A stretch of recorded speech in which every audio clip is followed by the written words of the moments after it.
deux parties un peu dans cette journée de récollection. Une première partie ce matin, davantage sur notre conversion personnelle. Et cet après-midi, plutôt comment faire face aux changements qui nous sont demandés à vivre. Mais, donc, approche biblique, donc je ne parlerai pas du concret de nos réalités. D'abord, je ne connais pas les vôtres, ce n'est pas les mêmes que les miennes, et puis voilà, je n'irai pas donc dans la pastorale, je resterai sur des choses plus... Voilà. Donc ce matin, davantage, le fait que, en fait, la conversion, nous avons toujours à la vivre. Et pour ça, je m'appuie sur un petit livre que vous avez comme indication en haut de la première page, là, un petit livre de frère John de Thésée, Métanoïa, la grammaire de la vie chrétienne, aux presses de Thésée 2021. Voilà. Et donc, après avoir beaucoup hésité sur comment prendre les choses dans cette récollection, finalement, je me suis beaucoup appuyé sur ce petit livre. Donc, il paraît qu'il y a une librairie qui tient son stand au midi, mais j'ai oublié d'annoncer avant le livre. Peut-être que... Voilà, en tout cas, vraiment un beau petit livre, je trouve, et c'est vraiment ça que je vais essayer de vous redonner. Donc, merci au frère John. Je vous ai mis donc la photo du frère John de Thésée. Voilà. La nouveauté, en fait, elle est inhérente au christianisme. L'appel au changement, à la conversion, on pourrait dire que c'est vraiment l'appel de toute la Bible. Et en particulier l'appel de l'Évangile. Alors je vous ai mis en première citation, Marc 1,15, Jésus disait « Les temps sont accomplis, à vous de continuer. Le règne de Dieu est tout proche. Convertissez-vous et croyez à l'Évangile. » Alors plusieurs fois, vous voyez, je vous inviterai à dire comme ça, vous avez sur les feuilles. Ça permet comme ça de vous faire participer un peu, puis moi aussi, c'est plus sympathique, je trouve. Voilà. Donc, voilà, l'invitation de Jésus, les temps sont accomplis, le règne de Dieu est tout proche. Alors, pour ceux qui auraient peur un peu du bas de la page 1, j'ai remis ça en grec, mais rassurez-vous, je vais parler français. Voilà. C'est juste pour faire, vous voyez, référence à quand même ce que le frère John a donné, mais rassurez-vous, le reste sera compréhensible plus facilement pour tout le monde. Donc la nouveauté, elle est vraiment inhérente au christianisme. Jésus appelle à la conversion pour accueillir ce règne de Dieu. Je vous ai mis aussi 2 Pierre 3,13, car ce que nous attendons, selon la promesse du Seigneur, à vous, c'est un ciel nouveau, une terre nouvelle. Voilà, il y a de la nouveauté. Il y a de la nouveauté dans la vie chrétienne. Et encore 2 Corinthiens 5,17, si quelqu'un est dans le Christ, à vous de continuer, il est une créature nouvelle. Le monde ancien s'en est allé, un monde nouveau est déjà né. Voilà, il y a de la nouveauté. Être chrétien, c'est accueillir la nouveauté. C'est la nouveauté. Donc de quel genre de transformation s'agit-il dans la Bible? Avant tout une transformation du cœur. Et c'est là que le frère John, avec son petit livre, est vraiment, je trouve, passionnant à lire. C'est un livre très profond, je trouve, vraiment. Dans son livre, il parle de la conversion personnelle. Donc c'est là-dessus que je vais être, pas la conversion collective. Donc on va rester, on n'est pas, même si on est ensemble, c'est en fait un temps personnel de récollection. Donc chacun sera invité à voilà, faire retour sur lui-même. Donc la conversion comme, avec la dimension personnelle surtout. Alors cette conversion, elle marque les grandes articulations du Nouveau Testament. Quand on regarde la prédication de Jean-Baptiste, je vous ai dit ça en Matthieu 3, 1, 2. En ces jours-là paraît Jean-Baptiste, qui proclame dans le désert, qu'est-ce qu'il proclame à vous? Convertissez-vous. Convertissez-vous. Donc c'est le message. Donc Jésus, je vous ai mis Matthieu 4, 17, à partir de ce moment, Jésus commença à proclamer, qu'est-ce qu'il proclame? Convertissez-vous. Vous voyez? Puis je vous ai mis aussi le discours de Pierre. Dans Acte 2, les auditeurs furent touchés au cœur. Il dira à Pierre et aux apôtres, frères, que devons-nous faire? Ah, que devons-nous faire? On est au début du carême, hier on est entré en carême, que devons-nous faire? Pierre leur répondit, à vous?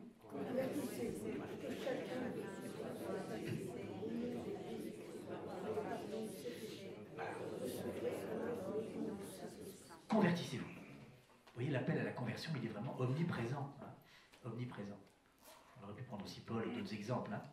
La conversion, donc c'est mon premier point, la conversion c'est se tourner vers Dieu. Et donc c'est autour du mot métanoïa, que le frère John analyse de manière un peu serrée, dans son livre qu'il appelle Métanoïa, la grammaire de la vie chrétienne. La métanoïa c'est la conversion, c'est le mot conversion. Et il prend l'exemple de la comparaison avec la langue française. Il dit, dans la langue française, il faut bien sûr acquérir du vocabulaire, c'est important le vocabulaire, mais il faut aussi acquérir de la grammaire, pour que ça marche. Vous êtes d'accord? Il y en a peut-être qui sont bons en français là, grammaire, vocabulaire. Bon.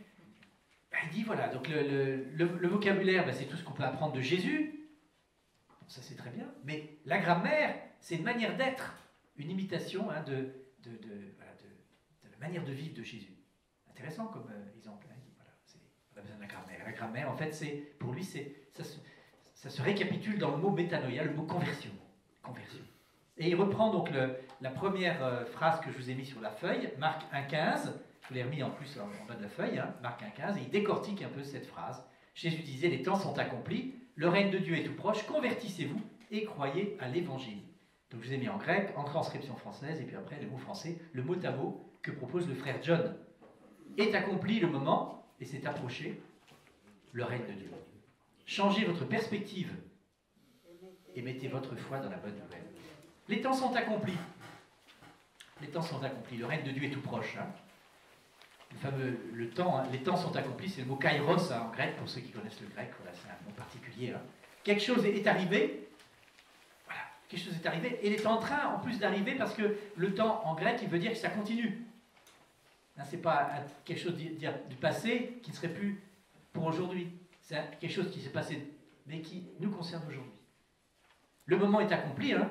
Voilà, le règne de Dieu est tout proche. Le règne de Dieu est là, et en même temps, il est là pour nous aujourd'hui.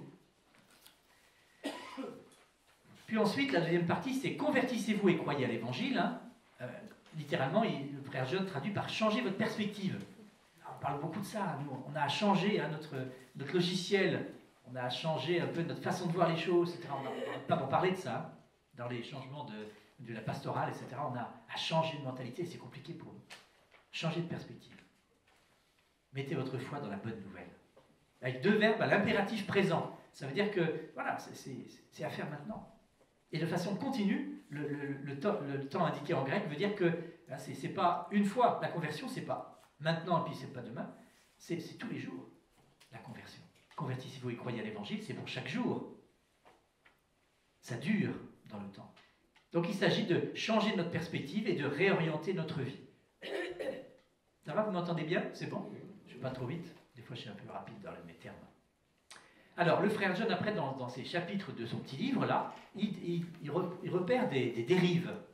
Il repère des dérives. Alors, je tourne ma page, et j'arrive donc à mon point 2.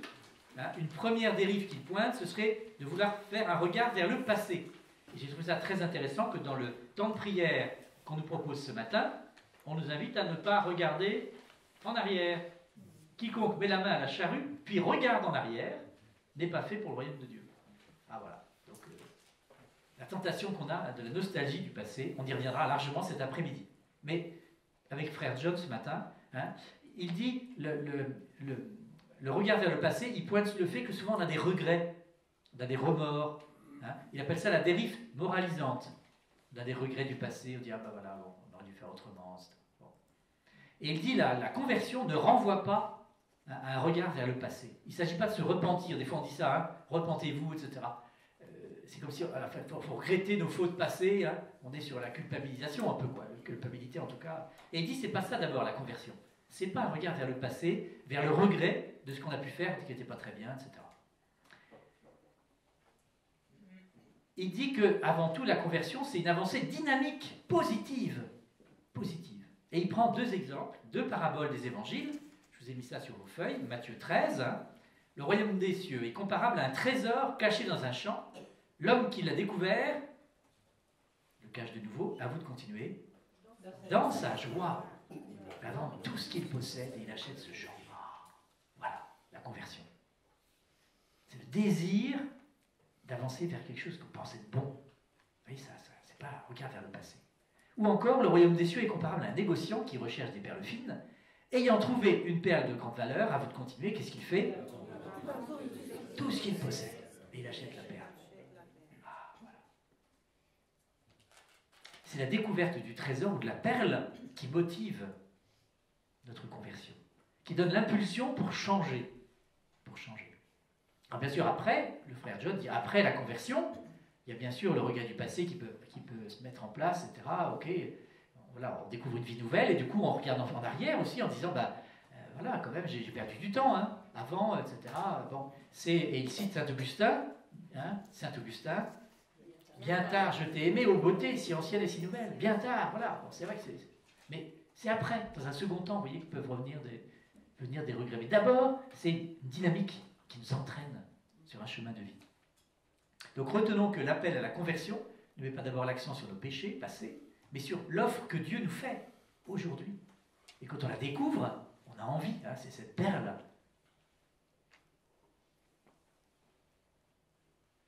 Donc il ne s'agit pas de mettre le péché au centre, mais de mettre l'amour de Dieu au centre, hein, cet amour qui nous saisit et qui nous ouvre vers, alors c'est une expression que Frère Thésée prenait beaucoup, hein, qui nous invite à des commencements. Allez, le commencement en commencement. C'est une grande phrase de Frère Roger, que le Frère John reprend. Hein. C'est-à-dire qu'il y a du nouveau, on a envie de...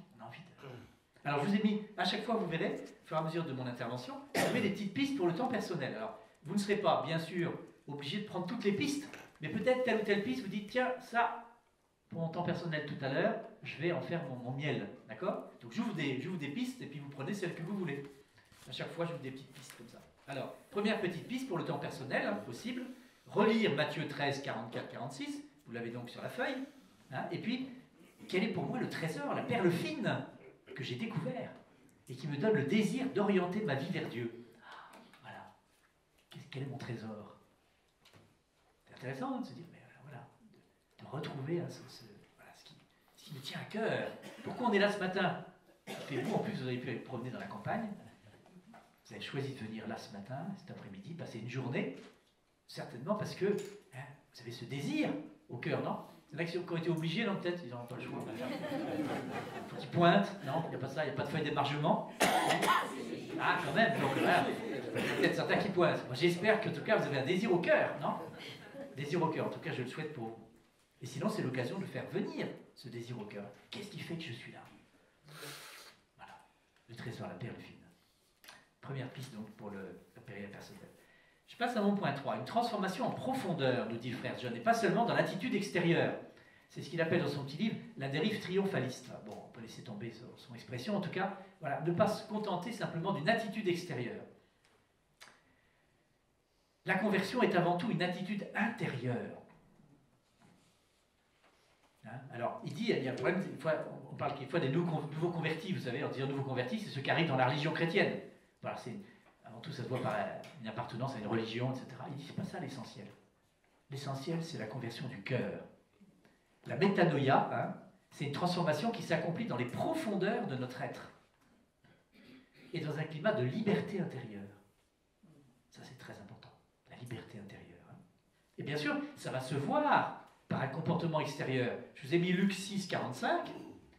L'homme bon tire le bien du trésor de son cœur qui est bon. Donc si voilà, on a des actes de bonté, ben c'est parce que notre cœur est bon. Et l'homme mauvais tire le mal de son cœur qui est mauvais. Voilà, ce que dit la bouche, c'est ce qui déborde du cœur. Ce que dit la bouche, c'est ce qui déborde du cœur. Autrement dit, vous voyez, si mon extérieur, ce que je dis, etc., ben ça renvoie à mon intérieur. Donc ce n'est pas le comportement extérieur qui est premier, c'est bien la transformation intérieure. Et c'est ça que nous avons à demander comme grâce, certainement, les uns les autres, au début de ce temps de carême, hein, c'est d'avoir ce mouvement intérieur. Hein. C'est un appel intérieur vraiment que le frère John relaye très très fortement. Il parle aussi de la parabole du bon berger. Je vous ai mis en Jean 10. Hein. Celui qui entre par la porte, c'est le pasteur, le berger des brebis. Le portier lui ouvre, les brebis écoutent sa voix. Les brebis écoutent sa voix. Et c'est avant tout une voix intérieure. La voix de Dieu. Alors bien sûr, ça peut se relayer par une parole de la Bible, par un événement, par quelqu'un qu'on rencontre. Hein. Voilà, il y a plein de... Il passe par des médiations extérieures, mais ça va nous toucher si ça rejoint notre intérieur. Telle parole m'a touché. Ah, qu'est-ce qu'on dit quand on dit ça? Parce que voilà, ça rejoint notre intérieur. Là, il continue dans le Jean 10, hein, ces brebis à lui, il les appelle chacune par son nom. Prenons le temps ce matin de réentendre un Dieu nous appeler par notre nom. Voilà, puis ils marchent à leur tête, hein, et les brebis le suivent, car elles connaissent sa voix. Alors on n'est pas sur d'obligations extérieures, même si on a besoin bien sûr de règles, etc., et de lois, c'est un service, mais avant tout, hein, c'est une parole intérieure qui donne envie, qui donne le désir de suivre le Christ. Appel à l'intériorité. Maintes fois dans les évangiles, ça revient. Hein. Je vous ai mis aussi Marc 7, hein, 14-15. Appelant de nouveau la foule, il lui disait « Écoutez-moi et comprenez bien, rien de ce qui est extérieur à l'homme et qui entre en lui ne peut le rendre impur. Mais ce qui sort de l'homme, voilà ce qui rend l'homme impur. Voilà. Invitation à l'intérieur. » Ou encore, je vous ai mis les invectives aux pharisiens. Hein. il accuse les pharisiens justement d'être sur l'extérieur. Hein. Il purifie l'extérieur de la coupe et de l'assiette, alors que l'intérieur est rempli de cupidité et d'intempérance. Bon. Voilà.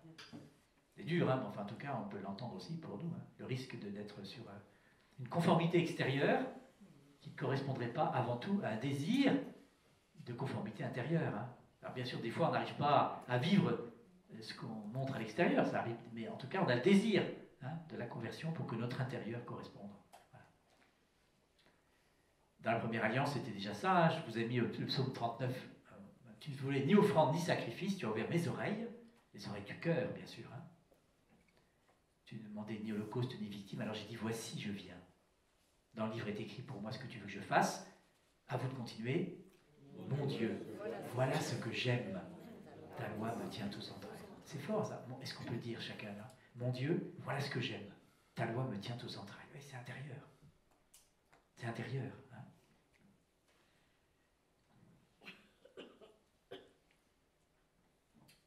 Voilà ce que j'aime. Ta loi me tient aux entrailles. Voilà. Je l'ai en moi. C'est en moi. Hein. Cette transformation intérieure, c'est le Seigneur qui l'opère. C'est une grâce à demander, c'est le Seigneur qui l'opère. Hein. Nous avons à nous laisser transformer. Ce n'est pas la force du poignet, ce n'est pas du volontarisme, hein. C'est nous laisser transformer. Je vous ai mis Éphésiens 4, 23-24, à vous d'y aller. Laissez-vous renouveler.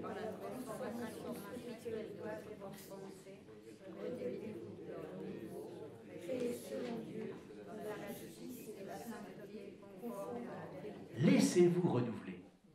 Laissez-vous renouveler. C'est bien le Seigneur qui agit. Laissez-vous renouveler par la transformation spirituelle de votre pensée. Voilà. Nous avons à laisser le Seigneur opérer son œuvre de transformation dans nos vies. Nous avons de notre côté à quoi faire? Eh bien, nous laisser habiter par le Christ. Nous laisser habiter par le Christ. 2 Corinthiens 5, 17, Paul nous dit, si donc quelqu'un est dans le Christ, il est une créature nouvelle. Si on est dans le Christ, donc on laisse le Christ nous habiter. C'est ça notre premier travail. Nous laisser habiter par le Christ. Le monde ancien s'en est allé, un nouveau monde est déjà né. Ou encore 2 Corinthiens 3, 18, et nous tous qui n'avons pas de voile sur le visage, nous reflétons la gloire du Seigneur, nous sommes transformés. Nous sommes transformés en son image. Voilà. Alors, si notre conversion intérieure est profonde, authentique, eh bien ça se verra bien sûr à l'extérieur. Donc il y aura une attitude extérieure qui le manifestera. On va produire un fruit digne de notre conversion. Mais ce n'est pas d'abord l'extérieur qui compte, voyez, en premier. Matthieu 3,8, je vous ai mis, produisez donc un fruit digne de la conversion, bien sûr. On a à produire du fruit. Ce n'est pas que intérieur. L'intérieur va rayonner, mais il faut d'abord que ça parte de l'intérieur. Je vais aussi Luc 6, 43, 44, un bon arbre ne donne pas de fruits pourris. Voilà. Jamais non plus un arbre qui pourrit ne donne de bons fruits. Chaque arbre, en effet, se reconnaît à ses fruits. Bon, belle de l'image aussi, dire, voilà, si l'intérieur, voilà. Si à l'intérieur on se laisse habiter par le Christ, alors, bien sûr, eh bien, voilà. Il ne s'agit pas d'être sur l'extérieur uniquement. Alors, il y a un peu le risque quand même, quelquefois on est là, l'attitude extérieure, moi comme prêtre ça me guette des fois, je me dis, il faut que j'ai l'impression que pour les gens, il faut que je l'accueille bien, etc. Machin, bon. Puis des fois intérieurement, c'est pas ça. Mais bon, vous présentez bien. Vous présentez bien. Voilà.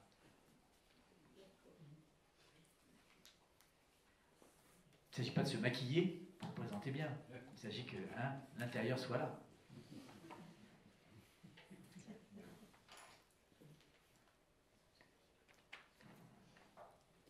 Alors, pour le temps personnel, je vous ai remis donc. Vous pouvez relire Jean 10, 2, 4. Jean 10, 2, 4. Donc le Seigneur qui nous dit, je suis le berger, vous êtes les brebis. Dans le silence intérieur de mon cœur, je relis Jean 10, 2, 4 et j'essaie d'accueillir la voix de Dieu qui m'appelle par mon nom. Je réentends Dieu qui m'appelle par mon nom. On n'est pas des numéros de sécurité sociale. Je pense qu'on connaît tous notre numéro de sécurité sociale, donc quasiment, à force de besoin de le remettre partout. Il t'appelle par notre nom. Et alors ce nom-là, en plus, nous, on ne le connaît pas bien. Ce nom profond, c'est notre identité profonde, c'est notre vocation profonde, c'est Dieu seul qui la connaît. Et donc on avance dans la vie en découvrant petit à petit notre identité profonde. Ce nom profond qui... Voilà. Je peux relire aussi Éphésiens 4, 23, 24, hein, laissez-vous renouveler. Laissez-vous renouveler. Qu'est-ce qui en moi a besoin, tout particulièrement, d'accueillir la grâce de Dieu, de se laisser transformer. Alors ça, voilà. Chacun peut dire, voilà, qu'est-ce qui est... Seigneur, aide-moi à... Hein, que ton Esprit Saint m'éclaire, en ce début de temps de carême, sur quoi j'ai à mettre l'accent? Qu'est-ce qui a besoin de se laisser transformer? Pas la force du poignet, hein, vous savez, le nombre de résolutions qu'on prend en début de carême, hein, même en début d'année, hein, on dit, ah, je vais faire ça, on en prend plein, puis souvent, ça va pas au bout.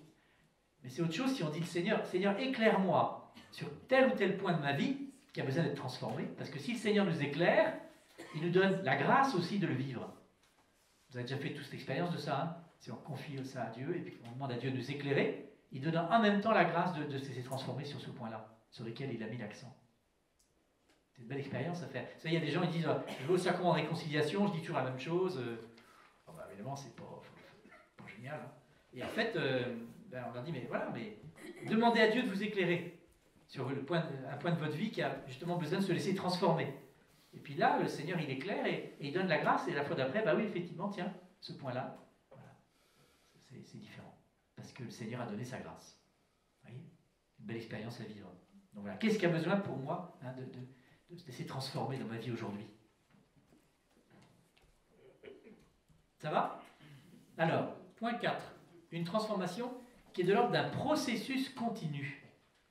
La transformation, c'est pas une fois pour toutes, ça y est, c'est bon, ça y est, je suis converti, ça y est, je suis chrétien. Bon. Le frère John insiste beaucoup dans tout un chapitre sur le fait que la conversion, c'est sans cesse à vivre, sans cesse à vivre. C'est être en chemin. C'est être en chemin. Une vie de conversion, ça comporte d'innombrables moments, petits et grands, hein, qui sont des appels que Dieu nous fait à travers les événements de nos vies, à travers les paroles de la Bible, à travers voilà, hein, notre vie tout simplement tous les jours, hein, des appels pour sans cesse réorienter notre vie, pour qu'elle avance, voilà, qu'elle soit belle, sans arrêt, sans arrêt.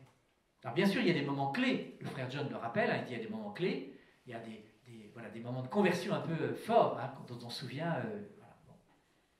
Où là, des moments où on a dit un oui du cœur profond. Alors il dit, par exemple, ça peut être pour des convertis adultes le jour de leur baptême, voilà, ou le jour où ils ont choisi justement de suivre le Christ. Bon, c'est très marquant pour eux. Pour ceux qui sont mariés, ça peut être le jour du sacrement de mariage. Vous avez dit oui. Il y en a qui sont mariés, là. Vous avez dit oui, non? Ben, ce oui, il est fondateur. Bon, ceux qui sont ordonnés, etc., consacrés, vous voyez, le oui de la vie religieuse ou de l'ordination, etc. Voilà. Il y a des moments forts comme ça, hein, bien sûr, qui sont fondateurs. Mais après, cette conversion, elle est toujours à vivre. Je ne peux pas dire, ça y est, je suis converti. D'accord? Oui, se redit tous les jours. Hein. Alors bien sûr qu'il y a des moments fondateurs. Alors John rappelle notamment l'expérience de Saint Paul, hein, le revirement qu'il a vécu. Je vous ai mis Philippiens 3, 7, 8. Hein. Il a vécu un revirement très fort. Hein. Et après, il est capable de dire tous ces avantages que j'avais. Et il en avait des avantages, hein. Il était juif plus zélé que tous les juifs. Hein. Tous ces avantages que j'avais, je les ai considérés à cause du Christ comme une perte. Je considère tout ça comme une perte à cause de ce bien qui dépasse tout. Vous voyez, il est capable de lâcher des choses parce qu'il a trouvé la perle de grand prix. Et c'est parce qu'il y a ce trésor, cette perle, qu'il est capable de lâcher le reste. On ne lui demande pas au départ de lâcher. On lui demande d'accueillir le Christ. Et quand il a accueilli le Christ, du coup, avec joie, il lâche le reste. Vous voyez, la conversion, hein, c'est d'abord, voilà, ah, j'ai découvert le Christ. Ben, du coup, oui, je suis prêt à lâcher d'autres sécurités. Parce que ma sécurité, elle est dans le Christ. Voilà. Hein. Et c'est ce qu'il dit. Hein. Je considère tout ça comme une perte à cause de ce bien qui dépasse tout. Quel est ce bien? À vous? La connaissance du Christ. La connaissance du Christ, mon Seigneur. À cause de lui, j'ai tout perdu. Voilà. Je considère tout comme des ordures afin de gagner un seul avantage, le Christ. Alors bon, il y a des traductions un peu différentes parfois au niveau des mots. Hein. Je vous ai mis là, toutes les traductions sont tirées de la traduction liturgique de la Bible. Hein. Donc voilà. Mais quand on regarde l'expérience de Paul, le frère John nous dit, c'est pas une étape comme ça qui est arrivée, comme parachutée dans sa vie. Il y avait plein d'étapes préalables déjà. Hein. C'est pas arrivé à l'improviste. Hein. Paul, il avait toute une préparation. Il était juif plus zélé que tous les juifs, donc ça veut dire qu'il était déjà dans un vrai désir de suivre Dieu. Il avait donné sa vie à Dieu. Hein. Donc il a besoin d'être éclairé sur le Christ, mais il était déjà croyant profondément, bien sûr. Complètement, il avait donné sa vie à Dieu. Quand on relit ces moments un peu forts, fondateurs, hein, on peut redire un peu ce qu'ont dit des pèlerins d'Emmaüs sur le chemin d'Emmaüs. Je vous ai mis en Luc 24, 32. Hein.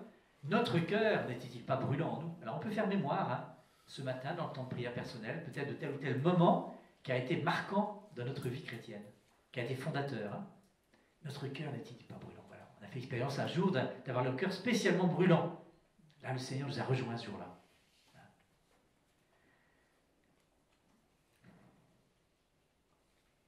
Mais il y a eu plein de moments qui ont précédé, qui ont préparé ce moment-là. Hein, ce n'est pas un moment isolé du reste de notre vie. Hein. Et puis bien sûr, ce n'est pas le seul moment, la conversion est tous les jours à vivre. Hein. Alors ici, plein d'auteurs, voilà aussi par rapport à ça. Retenons que la conversion n'est pas un événement qui a eu lieu une fois pour toutes. Hein, c'est un événement qui est sans cesse à revivre. Je vous ai mis en Colossiens 3, 9, 10. Vous êtes débarrassé de l'homme ancien qui était en vous. Donc ça peut être un moment de conversion un peu fort, hein, ces façons d'agir. Vous êtes revêtu de l'homme nouveau qui, pour se conformer à l'image de son Créateur, à vous de continuer.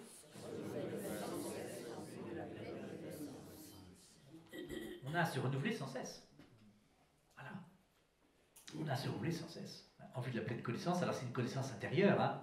La connaissance du Christ, ce n'est pas une connaissance intellectuelle. C'est pas, bah oui, ça y est, je sais, j'ai la carte d'identité de Jésus, je sais qui il est, voilà. C'est pas ça. Hein. C'est une connaissance intérieure, c'est une intelligence du cœur, la connaissance du Christ. Paul nous dit en Philippiens 3, 12, 14, que j'ai mis aussi sur vos feuilles, hein, certes, je n'ai pas encore obtenu ça, je n'ai pas encore atteint la perfection, mais je poursuis ma course, voilà, pour tâcher de saisir, puisque j'ai moi-même été saisi par le Christ. Voilà. Il est en route, il est en chemin. Et en plus, il court. Il prend l'image de la course, qui a envie d'avancer. Frère, quant à moi, je ne pense pas avoir déjà saisi ça. Une seule chose compte, oubliant ce qui est en arrière, alors ça rejoint profondément le texte de ce matin qu'on avait hein, pour la prière, oubliant ce qui est en arrière, lancé vers l'avant, je cours. Est-ce qu'on court, nous, dans notre vie chrétienne? Est-ce qu'on court? Ah oui. Pas forcément physiquement, c'est pas ça que le Seigneur nous demande, hein. Ça dépend de notre état de santé. Mais on court intérieurement, spirituellement. Alors, voilà. Je cours. Alors pour le temps personnel, une nouvelle piste, hein. Donc Philippiens 3, 12, 14, vous pouvez relire. Hein. Voilà.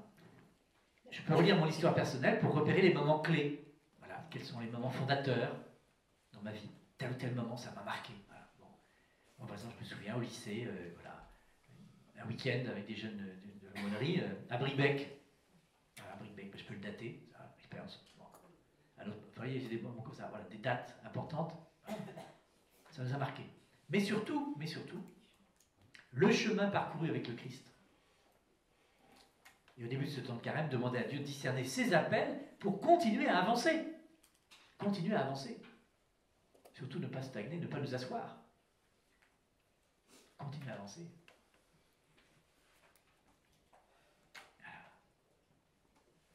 Processus continuel, la conversion. On aime bien parler quand on découvre avec qu'il y a des nouveaux chrétiens qui frappent à la porte de l'église, hein, on dit, nous on est vos frères aînés, hein. C'est-à-dire qu'on ne prétend pas être arrivés. On est vos frères aînés sur le chemin. On est tous ensemble en chemin, mais on est un petit peu plus avancé sur le chemin, donc on peut peut-être les éclairer un peu sur tel ou tel point. On est des frères aînés. On est sur le chemin aussi, on avance comme eux. On a la grande joie, nous aussi au Ouistreham, d'avoir une quinzaine d'adultes qui se préparent au baptême ou à la communion. C'est extraordinaire. Ils nous boostent, hein, ils nous secouent, puis ils nous obligent à dire à avancer aussi. On ne peut pas dire qu'on est arrivé, non, pas du tout. On a l'impression qu'ils nous doublent des fois en plus. Il faut se bouger pour les suivre.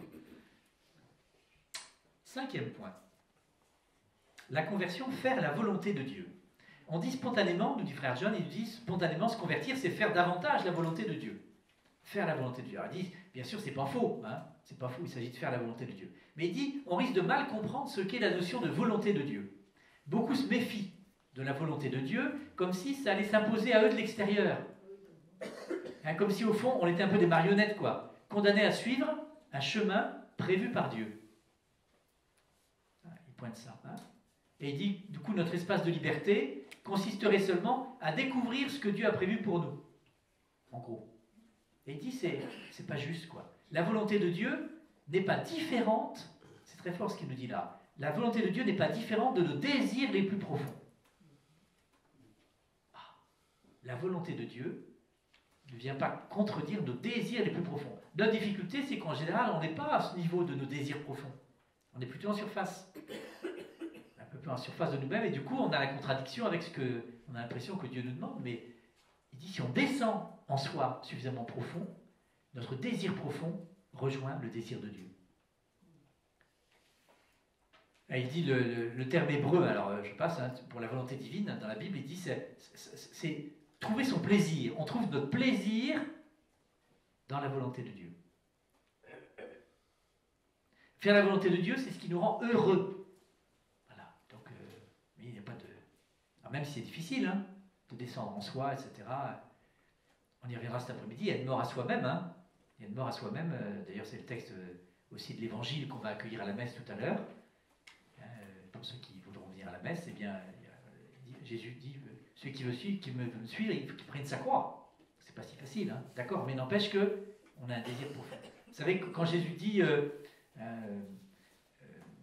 ma nourriture, je vous ai mis ça en Jean 4, 34, ma nourriture, c'est de faire la volonté de celui qui m'a envoyé et d'accomplir son œuvre. Ma nourriture. La nourriture profonde, ce qui le nourrit profondément Jésus, c'est de faire la volonté du Père. Donc il n'y a pas de... Il n'y a pas de différence entre ce désir profond que Dieu a mis en nous.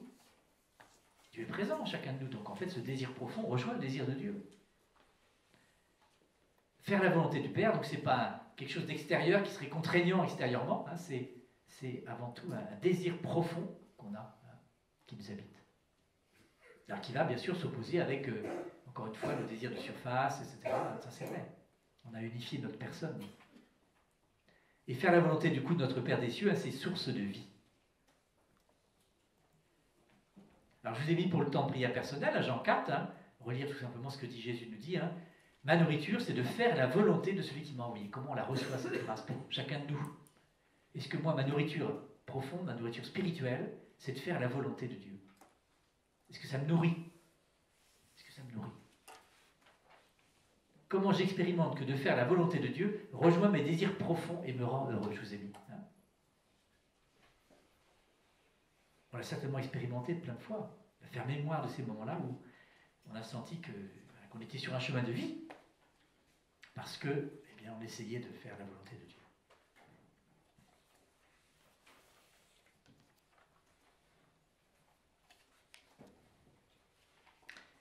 Sixième point, la conversion, appartenir au Christ. La conversion, nous dit frère John, c'est pas d'abord une question de mettre en pratique une morale, même si on espère que la morale va suivre, bien sûr, après, dans une vie qui soit belle, on l'espère en tout cas. La conversion, c'est pas d'abord une question de pratique morale, c'est appartenir au Christ. Appartenir au Christ. Et je vous ai remis un petit passage de la lettre aux Romains. En effet, aucun d'entre nous ne vit pour soi-même. Est-ce qu'on peut arriver à le dire? On souhaite, Est-ce que vraiment aucun d'entre nous ne vit pour soi-même? On n'en est pas là, en tout cas, on a le désir. On peut laisser grandir en nous le désir de ne pas vivre pour soi-même. Aucun ne vit pour soi-même. Si nous vivons pour le Seigneur. On a le désir de vivre pour le Seigneur. Ainsi, dans notre vie, comme dans notre mort, nous appartenons au Seigneur. Nous appartenons au Seigneur. Appartenir au Seigneur. Car si le Christ a connu la mort puis la vie, c'est pour devenir le Seigneur des morts et des vivants. Donc il ne s'agit pas tant d'actes à accomplir, d'actes extérieurs. Nous sommes appelés, en quelque sorte, à un lâcher-prise. À un lâcher-prise en abandonnant notre vie à Dieu. Pour lui demander de conduire notre vie. Et pour ça, on a à se laisser habiter de Dieu, intérieurement. Alors, Paul ira très loin, puisque dans sa lettre aux Galates, il nous dit « Je vis, mais, à vous de continuer, ce n'est plus moi, c'est le Christ qui vit en moi. »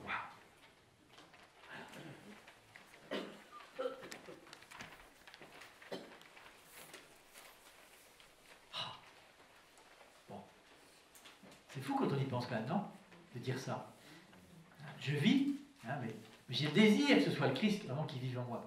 Un petit peu, voilà, j'avance. Je demande cette grâce de vivre davantage. Ce que je vis aujourd'hui dans la chair, je le vis dans la foi au Fils de Dieu qui m'a aimé. Voilà. Saint Paul ira jusqu'à d'ailleurs se décrire comme esclave du Christ. Il dira, alors esclave on le traduit souvent dans nos livres par serviteur, hein, parce que ça fait moins violent que esclave. Mais vous voyez, il dit qu'on expérimente que si on ne se donne pas au Christ, en fait on est esclave de nos passions, esclave de nos pulsions, de nos addictions, etc. Il dit en fait on est esclave de nos idoles, et qu'en fait on vit dans l'esclavage. L'esclavage par rapport, je ne sais pas quoi, de société de consommation, tout ça, vous voyez, tout ce qu'on veut. Il dit, voilà, et donc lui, il fait l'expérience que de s'être abandonné au Christ, c'est un chemin de liberté. Voilà. Bon, c'est son expérience, il nous la partage. Nous, est-ce qu'on fait cette même expérience, hein, que quand on se donne au Christ, eh bien, effectivement, on fait l'expérience d'être libre. Conversion difficile, hein, parce qu'on a envie de s'appartenir à soi-même, on a envie d'être maître de soi-même. C'est vrai, hein, bon. Et c'est très intéressant. Enfin, aujourd'hui, on voit bien l'accent qui est mis, hein, les gens veulent leur autonomie. L'autonomie, on y tient à l'autonomie. Hein. L'individualisme nous marque tous, hein, on est très marqués par ça. On veut se construire soi-même. Voilà. On veut déterminer notre propre existence, donc c'est difficile de s'abandonner au Christ. C'est difficile. Hein. Et en même temps, on voit bien le nombre de personnes qui, cherchant à revendiquer l'autonomie, trouvent que c'est très lourd aussi d'être sans arrêt en train de faire des choix. C'est lourd, c'est lourd. On rencontre des jeunes, ils disent, bah, je sais pas, je peux faire tous les métiers du monde, qu'est-ce qu'il faut que je choisisse, etc. Compliqué, hein. Il y a tellement de possibilités aujourd'hui qu'il n'y a pas de chemin tracé et c'est lourd. Ben, voilà. Le Christ nous dit, abandonne-toi à moi et puis je te conduirai intérieurement. Je vous ai cité un petit passage de frère John, hein, de son livre. Donc, la conversion, c'est le processus de libération des chaînes d'une autonomie illusoire, qui est en fait un état de captivité dans la prison de notre moi et un asservissement aux valeurs d'un monde voué à la disparition. C'est un moine, hein, de Thésée qui dit ça. Les moines, ils ont cette expérience d'avoir tout lâché. Hein. Elle nous fait sortir d'une mare boueuse pour entrer dans le grand fleuve de la vie divine. Être esclave du Christ veut dire, en dernière analyse, régner avec lui. Bon. Donc à vous de voir un peu pour votre plan personnel. Vous pouvez reprendre ce petit mot de frère John, ou prendre Romains 14, hein, je vous ai mis Romains 14, 7, 9, ou bien Galates, hein, 2, 20, comme vous voulez. Hein. Et je peux exprimer à Dieu dans ma prière mon désir de lui appartenir. Lui demander de discerner les moyens d'entretenir avec lui ce lien vivant. Seigneur, je veux mettre ma vie encore davantage entre tes mains. On peut, si ça ne vous dit pas ces passages-là, reprenez par exemple la parabole de la vigne et des sarments, hein, Jean 15. Vous savez, Jésus dit, je suis la vigne, vous êtes les sarments, et si vous n'êtes pas rattaché à moi, la sève de la vigne ne passe pas. Donc voilà, c'est moi qui suis... Ou bien je vous ai mis aussi les mots de la prière de Charles de Foucault. Hein. Mon Père, je m'abandonne à toi. Alors on le chante aussi. Hein. C'est très beau. Petit à petit, ça nous imprègne et qu'on ait ce désir qui grandisse en nous, hein, de nous abandonner à Dieu. Quoi que tu fasses de moi, je te remercie. Parce que, pourquoi on dit que quoi que tu fasses pour moi, je te remercie? Parce que je sais que tu veux mon bonheur. Parce que Seigneur, tu veux mon bonheur. Donc comme tu veux mon bonheur, si tu me fais vivre ça, ben, ce sera bon. Oui, c'est pour ça. Je suis prêt à tout, j'accepte tout. Hein, pourvu que ta volonté se fasse en moi. La volonté de Dieu, c'est qu'on soit heureux. Je ne désire rien d'autre, mon Dieu. Je remets mon âme entre tes mains. Je te la donne. Avec tout l'amour de mon cœur, parce que je t'aime. Voilà le moteur intérieur de cet abandon, c'est que Charles de Foucault, il aime le Seigneur, parce que je t'aime. Et que ce m'a besoin d'amour de me donner. Voilà quelques pistes pour le temps de méditation de ce matin. Je vais surtout m'appuyer cet après-midi sur un autre petit livre, un livre du pape François, Un temps pour changer. Et je vous signale qu'il est à votre disposition à la vente au fond de cette salle. Voilà, donc, alors je vais utiliser surtout la première partie. Hein. Un temps pour changer du pape François, donc vous l'avez en haut de la feuille, hein, la première page. Ah non, c'est pas marqué, pardon, c'était en haut de la page de ce matin. En haut de la page de ce matin, la première page de la journée. Le pape François, donc Un temps pour changer, c'est paru en 2020. Rappelez-vous, 2020, c'est le confinement, c'est la pandémie. Ah, c'est pas si loin quand même. Hein. Tout à l'heure, je voyais une personne avec un masque encore hein, à la messe. Bon. Le confinement, la pandémie, et puis il a sorti un petit peu quand même de cette période, et le pape, du coup, réfléchit là-dessus en disant c'est une période de crise, d'épreuve. Hein, et il dit, est-ce que c'est pas une période propice à opérer des changements dans notre manière de vivre. Intéressant d'entendre ça. Hein. En faire une opportunité. La crise en soi, elle n'est pas bonne, mais quand elle est là, on peut essayer d'en faire quelque chose. Nous vivons tous des moments de crise, hein, des moments d'épreuve, je pense. Hein, que ce soit personnellement, ou bien de manière plus collective. Ça, je crois que ça fait partie de la vie. Hein. Bon. Et si on n'en a pas soi-même, on en voit autour de nous, hein, qui vivent des périodes difficiles, etc. Le pape fait le lien avec ce que dit Jésus dans l'évangile de Luc. En Luc 22, c'est la première citation sur votre feuille. « Simon, Simon, voici que Satan vous a réclamé pour vous passer au crible comme le blé. Mais j'ai prié pour toi afin que ta foi ne défaille pas. Toi donc, quand tu seras revenu, affermis tes frères. » On passe au crible, hein, comme le blé. Entrer en crise, nous dit le pape, c'est passer au crible. Nos priorités, nos modes de vie sont remis en question. La Bible parle de passer par le feu pour décrire de tels moments, hein, comme un four qui met l'ouvrage du potier à l'épreuve. On va voir si ça tient. Vous savez qu'on a tous fait de la poterie, je pense, hein, moi, dans notre enfance, dans notre jeunesse, hein, et puis on passe au four, puis on dit pourvu que ça tienne. Si ce n'est pas bien, ça casse, ça pète. Voilà. Ben Sira le sage, chapitre 27, vous avez ça en deuxième référence. Hein.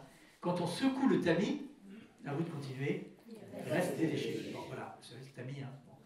De même, les petits côtés d'un homme apparaissent dans ses propos, et alors après, l'image, à vous, le four éprouve les bases du potier.